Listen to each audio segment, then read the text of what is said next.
कौन है ये कश्यप? लेकिन तुम्हें क्यों जानना है कौन है ये कश्यप?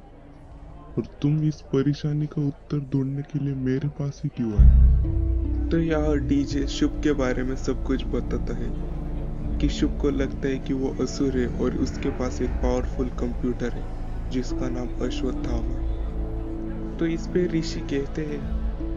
रुको रुको, वेदों के अनुसार अश्वत्थामा कल की भगवान के साथ लड़ेंगे। तो तुम्हें नहीं लगता कि शुभ खुद को देव समझता है, ना कि कोई असुर?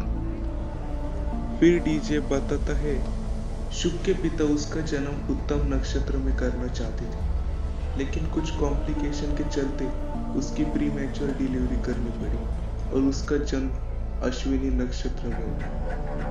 तब से उसके पापा उसे हमेशा से ही असुर बुलाते थे। और दे दिया ये असुर। फिर बाद में उसी ने उसके पापा को मार दिया और उसके कारण मैंने उसे अरेस्ट कर लिया। तब से ही वो मुझे कश्यप कहता है। कश्यप? तो ऋषि कश्यप सप्त ऋषि में से ही एक ऋषि थे। उनकी प्रतिष्ठा वे सब में सबसे ऊंची थी। ऋषि कश्यप की कुल 11 पत्नियां थी। और जब ऋषि कश्यप और उनकी एक पत्नी आदिति से उन्हें पुत्र प्राप्ति हुई, तब वो संतानें चंचल और होशियार थी, क्योंकि ये माना जाता है कि वे सब उत्तम नक्षत्र में जन्मे थे। तभी ईर्ष्या के चलते ऋषि कश्यप की दूसरी पत्नी दिति ने ऋषि से भी संतान प्राप्ति का वरदान मांगा। लेकिन ऋषि ने कहा कि अभी अश्विनी नक्षत्र लागू है।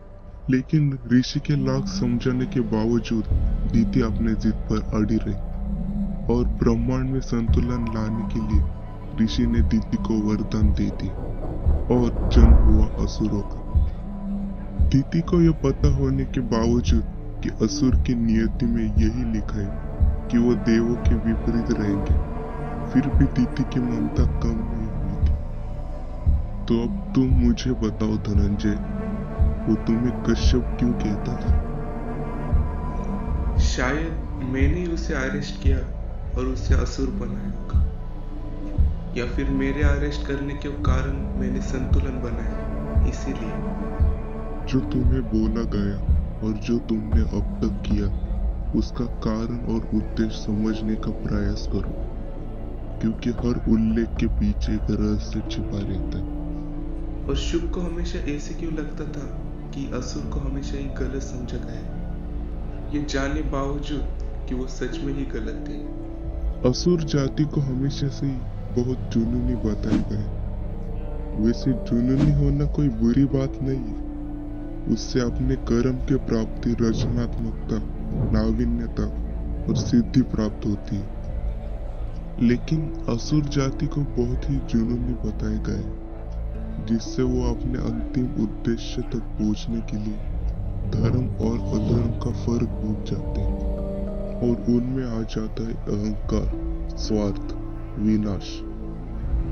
यही जो विनाश और ईर्ष्या का नियंत्रण है, यही असुर और देवों में भेद लाता है। अगर तुम शुभ की नजरों से देखो तो रावण एक अच्छा असुर था, लेकिन सीता हरण करने के बाद वो दुष्ट बन गया। लेकिन शुभ ये देखना भूल गया कि रावण अपने जुनून के कारण ये भूल गया कि धर्म अधर्म का फर्क। क्या हम उसकी बुद्धिमानी और धीर से ये स्पष्टीकरण दे सकते कि जो उसने किया वो सही था? तो अगर शुभ को लगता है कि वो असुर है और कलयुग को वही फाइनल स्टेज की तरफ ले जाएगा, तो इससे हमें क्या पता चल सकता है कि आगे वो क्या करने वाला है? तो पुराणों की माने जाए तो कलयुग के अंतिम चरण में कली अपने परम रूप में होगा। तब उसके पास 2 सेनापति होंगे, कोका और विकोका।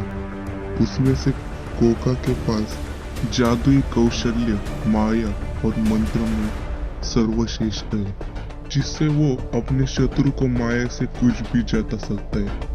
और विकोका युद्ध रचना और रणनीतिक बुद्धिमत्ता में कौशल्य है। उन दोनों को ब्रह्मदेव से वरदान प्राप्त हुआ कि उन दोनों को एक साथ नहीं मारा जा सकता। अगर उन्हें मारना होगा तो उनको अलग अलग करके मारना होगा।